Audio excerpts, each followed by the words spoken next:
Magandang umaga po sa inyo mga kapatid at mga kaibigan, mga kaiperel. Nais ko pong ipakita sa inyo ang sili na aking hiningi dati kay Jojo, yung malalaking sili na haba ito.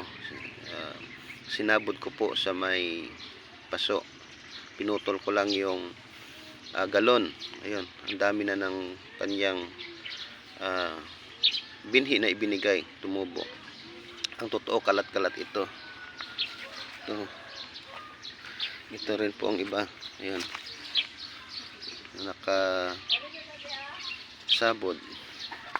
At inilagay ko rin po sa bawat mga paso-paso. Ayun.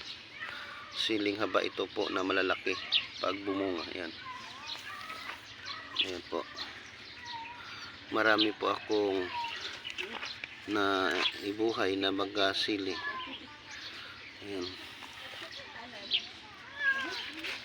Kikita. Ayan po mga kapatid at mga kaibigan. Ang aking mga tanim po ay nakatanim-tanim lang sa sako. Kaya sa mga putol na pinuputol ko na galon.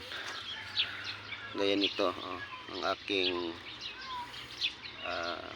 dahon ng sibuyas. Ayan. Katanim din sa